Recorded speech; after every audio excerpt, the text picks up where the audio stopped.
प्यारे छात्रों, आज हम पुनः जो है कक्षा 10 भौतिक विज्ञान यूपी बोर्ड, ये हमारा कॉन्टेक्ट नंबर है 9795880209।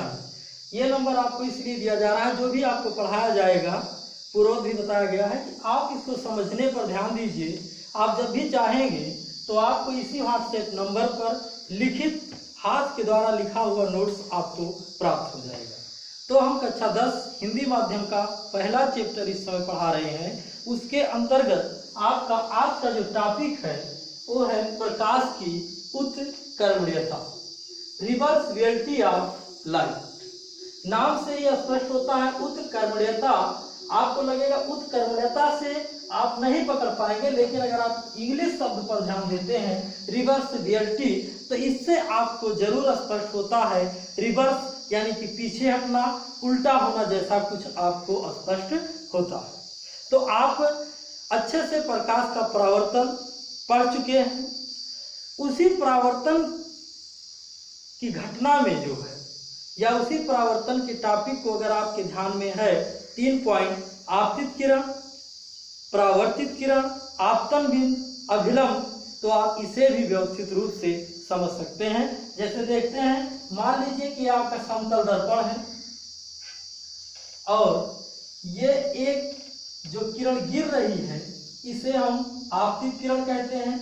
ये जहां पर गिरती है उसको हम आपतन बिंदु कहते हैं।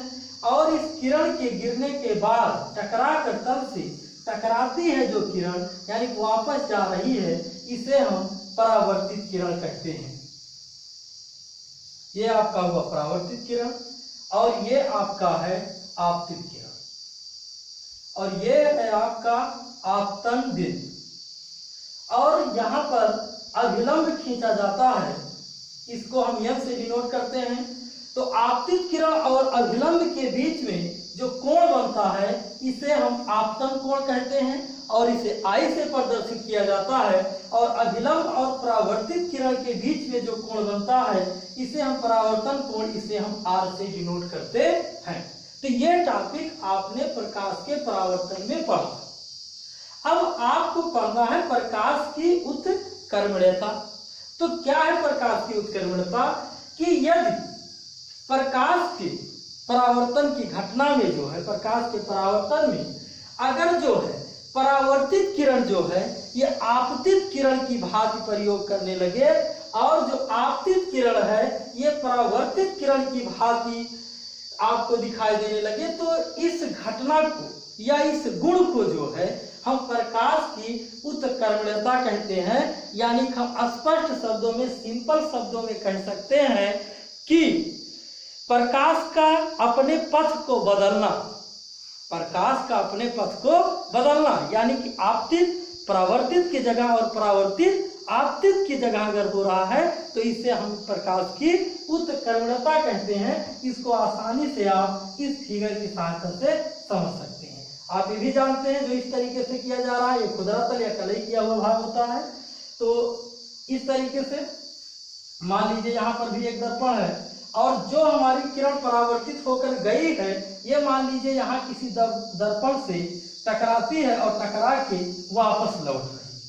तो टकरा के वापस लौट रही है, तो जब अब तक क्या था, ये किरण गिरती थी और ये टकरा कर चली जाती थी। अब हम क्या कह रहे हैं कि ये परावर्तित किरण पुनः हम किसी दर्पण से इसको टकरा रहे हैं, यानी कि इसके मार्ग में अवरोध पैदा कर रहे हैं और यहाँ से ये टकरा कर पुनः आ रही है। पुनः आ रही है मतलब अब ये किरण, ये यानी कि परावर्तित किरण जो है ये आपतित किरण की भांति प्रयोग हो रही है। और ये हमारी आपतित किरण जो नीचे आती है इस फिगर में आप देख रहे हैं, अब वो क्या है, इस तरीके जा रही है, तो पूरा बदल जाएगा। ये आपका अभिलंब हो गया। अब हमारी परावर्तित किरण आपतित किरण है, तो जो इधर का अभियंगल हमारा बनेगा अब ये आई होगा, जो कि इस फिगर में आप देख रहे हैं आर रहता था। और जहां पर जो है आई है वहां पर आपका आर हो जाएगा। तो आपको जस्ट इस फिगर का ये फिगर जस्ट उल्टा दिख रहा है, यानी कि प्रकाश की किरण जो है अपने मार्ग को बदल रही है और इसी को हम क्या कहते हैं, प्रकाश की उत्कर्मण्यता कहते हैं। अब इसके बाद हम नेक्स्ट टॉपिक आज का देखेंगे प्रतिबिंब। प्रतिबिंब इंग्लिश में आप इसको जानते हैं इमेज सुने हैं आप, प्रतिबिंब। तो प्रतिबिंब आप जानते हैं परछाई, सिंपल शब्दों में कहा जाए परछाई। हमने पहले ही बताया कि आप कक्षा 10 के छात्र हैं, विज्ञान पढ़ रहे हैं, तो आपको परिभाषा को सीखना है। ये नहीं कि कोई का परछाई क्या है तो आप कहें कि जो ऐसे दिखता है हम चलते हैं वही परछाई है, नहीं, आप उसको विज्ञान के शब्दों में व्यवस्थित रूप से आपको सीखना है कि परछाई यानी कि प्रतिबिंब क्या है। तो प्रतिबिंब क्या होता है उसको समझने का प्रयास कीजिए कि प्रतिबिंब क्या होता है। एक प्रतिबिंब की आप सिंपल परिभाषा भी बता सकते हैं, उसको भी कोई गलत नहीं काट सकता है, वो भी वैज्ञानिक है लेकिन मूल परिभाषा नहीं है। जैसे एकदम सिंपल आप कह सकते हैं कि जब हम कोई शीशा यानी कि जब दर्पण हम लेते हैं और उसको अपने चेहरे के सामने हम रखते हैं तो हमारा चेहरा उस शीशे में दिख रहा है, और जो शीशे में हमारा चेहरा दिख रहा है वही हमारे चेहरे का क्या है, प्रतिबिंब। इसको आप स्पष्ट रूप से जानते आ रहे हैं सदैव से, यानी कि अगर आप शीशा देख रहे हैं तो शीशा में आपका चेहरा दिखेगा, और शीशा में दिखने वाला आपका चेहरा जो है वो आपके मूल चेहरे का प्रतिबिंब है। इसी को अगर हम विज्ञान की भाषा में समझना चाहें तो हम समझ सकते हैं कि जब किसी वस्तु से जो है प्रकाश किरणें परावर्तित होकर, यानी कि पहले आएगी प्रकाश की किरणें गिर रही हैं और वहां से वो परावर्तित होकर किसी बिंदु पर टकराती है या मिलती हुई प्रतीत होती है, तो जहां पर टकरा रही हैं या जहां पर मिल रही है या मिलती हुई प्रतीत हो रही हैं, उसी बिंदु को पहले बिंदु का, यानी कि जहां से प्रकाश की किरणें टकरा के गई हैं तो उसी पहले बिंदु का उसको क्या कहते हैं, प्रतिबिंब कहते हैं। अगर हम जानना चाहें तो थोड़ा सा डायग्राम की सहायता से भी हम जान सकते हैं। जैसे ये मान लीजिए कि दर्पण है और प्रकाश किरण, अब आप सोचे प्रकाश किरण कहां से, तो आपको पता है कि प्रकाश किरणें ढेर सारी चारों तरफ प्रकाश किरण यानी प्रकाश का स्रोत है, वहां से प्रकाश की किरणें कई निकल रही है, लेकिन हमको सबसे नहीं मतलब है, हम किसी एक किरण को लेते हैं और मानते हैं कि ये किरण यहां से निकली और यहां पर जाके टकरा, यहां टकराएगी तो परावर्तन की घटना होगी, ये यहां पर चली। अब इसके बाद यहां पर अभिलंब होता है, ये जान रहे हैं। अब मान लीजिए कि इस बिंदु से हम एक अभिलंब खींच रहे हैं, एक अभिलंब यहां से हम खींच रहे हैं। और प्रतिबिंब दो प्रकार के होते हैं, ये भी आप जान लीजिए, एक होता है वास्तविक प्रतिबिंब और दूसरा होता है काल्पनिक प्रतिबिंब। वास्तविक प्रतिबिंब और काल्पनिक प्रतिबिंब।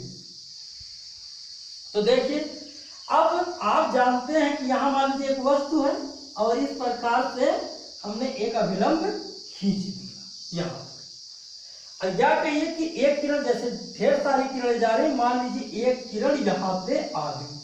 अब एक किरण यहां पर आके गिरती है तो आप जानते थे गिरती थी और वो परावर्तित होती थी, हम अभिलंब खींचते थे। लेकिन यहाँ कैसे अभिलंब खींचेंगे, अभिलंब मतलब 90 अंश।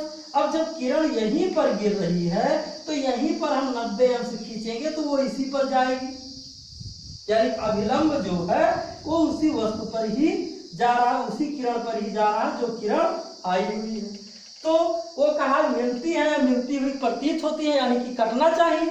तो आप जानिए कि इसको भी चाहे जहां तक बढ़ा डालो और इसको भी चाहे जहां तक बढ़ा दीजिए, ये कहीं पर काटेंगी नहीं, तब फिर प्रतिबिंब नहीं बनेगा, नहीं बनेगा। कैसे बनेगा, आप इसको पीछे की तरफ कल्पना कीजिए कि ये बढ़ा रही है और इसको भी आप पीछे की तरफ बढ़ाइए, तो यहाँ पर प्रतिबिंब बन रहा है, या कह सकते हैं कि बनता हुआ प्रतीत हो रहा है। तो ये हमारा वास्तविक नहीं हुआ, ये हमारा काल्पनिक प्रतिबिंब हुआ।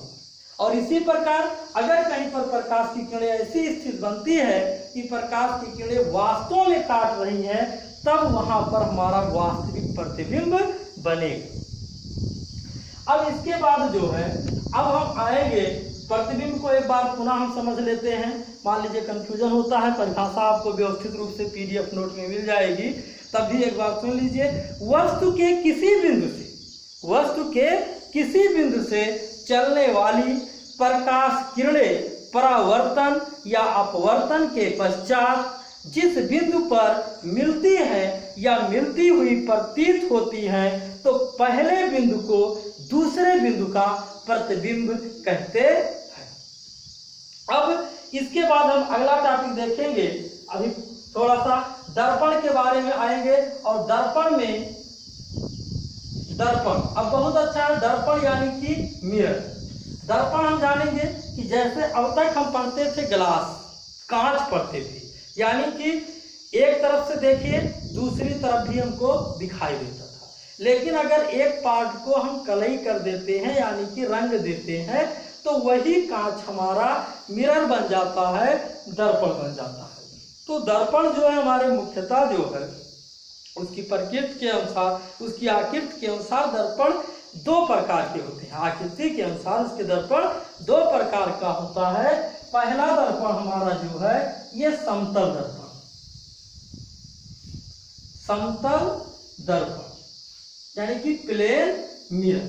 समतल दर्पण ऐसा दर्पण जो हमारे घरों पर प्रयोग होता है, सिंपली जिससे हम अपना चेहरा देखने के लिए प्रयोग करते हैं, वो हमारा क्या है, समतल दर्पण होता है। इसको हम समझ सकते हैं इस तरीके से कि मान लीजिए कि ये आपका समतल दर्पण है जो इस तरीके से दिखा रहे हैं। ये कलई किया हुआ भाग है और ये हमारा चिकना भाग है।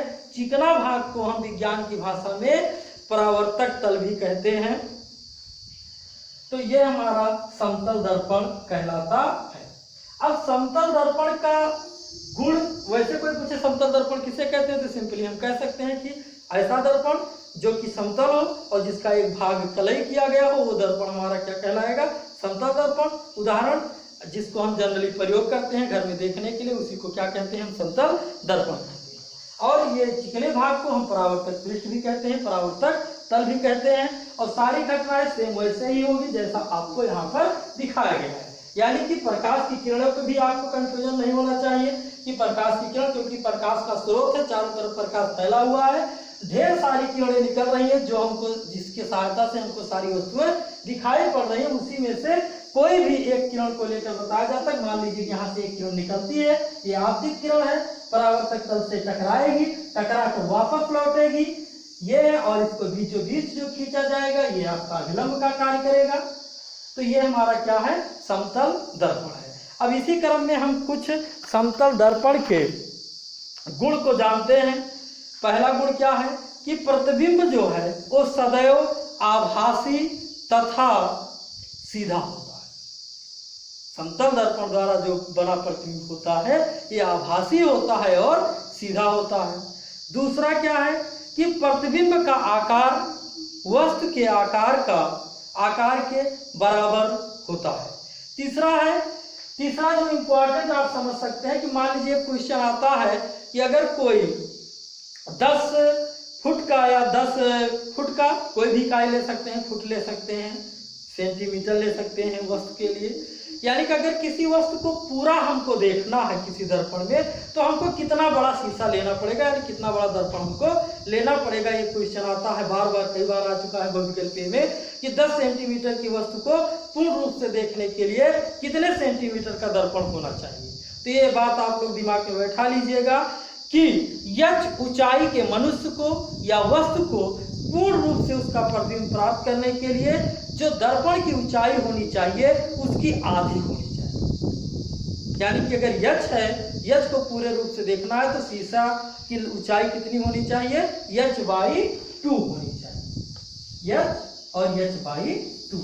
यानी कि यच लंबाई की वस्तु को या मनुष्य को अगर हमको दर्पण में पूरा देखना है तो शीशे की लंबाई इसकी जस्ट आधी होनी चाहिए। ये भी समतल दर्पण का एक गुण होता है। इसके बाद नेक्स्ट है कि प्रतिबिंब दर्पण से उतनी ही दूरी पीछे बनता है जितनी दूरी पर वस्तु रखी होती है। पुनः आप फिगर पर आ सकते हैं। हमने कहा था कि ये वस्तु है और आप देख रहे हैं, फिगर से स्पष्ट दिख भी रहा होगा। आप पटरी से खींचेंगे तो आपको एकदम सटीक दिखेगा। आप दिख भी रहा होगा जितना ये ऊपर है उतना ही लगभग ये नीचे है, और ये आपका वस्तु है और ये आपका प्रतिबिंब है। तो ये भी आप जान लीजिए। कि दर्पण के सामने जितनी दूरी पर वस्तु रखी रहेगी उसका प्रतिबिंब दर्पण के उतने ही पीछे बनेगा। और वस्तु तथा प्रतिबिंब को मिलाने वाली जो रेखा होती है ये लंब होती है, इसे भी आप देख रहे हैं। इसके बाद एक इंपॉर्टेंट नोट है कि समतल दर्पण की फोकस दूरी कितनी होती है। फोकस दूरी खैर आप पढ़ेंगे अभी जब आपको गोलीय दर्पण पढ़ाया जाएगा विस्तृत रूप से, लेकिन समतल दर्पण की फोकस दूरी अगर आपसे क्वेश्चन पूछा जाता है तो अनंत होती है। और एक इंपॉर्टेंट क्वेश्चन और है, ये आपके कंपटीशन में भी पूछा जा सकता है या बोर्ड के भी बहुविकल्पी में पूछा जा सकता है कि दो समतल दर्पण के बीच में कितने प्रतिबिंब बनते हैं। दो समतल दर्पण के बीच में अगर कोई वस्तु रख दी जाए तो उसका कितना प्रतिबिंब बनेगा। तो इसका भी उदाहरण जो है, इसका भी आंसर जो है वो क्या होगा, अनंत होगा। आप देख भी सकते हैं, इसको अनुभव भी कर सकते हैं। अगर आप कभी बाल कटाने जाते हैं नाई की दुकान पर, तो अगर आपके आगे भी शीशा लगा हुआ है और आपके पीछे भी शीशा लगा है और समतल दर्पण ही होता है, तो आप देखते हैं कि आपका सर जो है बहुत दूरी तक पीछे दिखाई देता है, यानी कि अनंत प्रतिबिंब बनते हैं जिसको आप गिन नहीं सकते। तो समतल दर्पण तक का टॉपिक देखिए। गोलीय दर्पण टॉपिक की भी हम डिस्कस करेंगे। गोलीय दर्पण के बारे में बस इतने जानिए कि गोलीय दर्पण दो प्रकार का होता है, अवतल दर्पण और उत्तल दर्पण, जिसके बारे में विस्तार से हम लोग नेक्स्ट वीडियो में चर्चा करेंगे। धन्यवाद।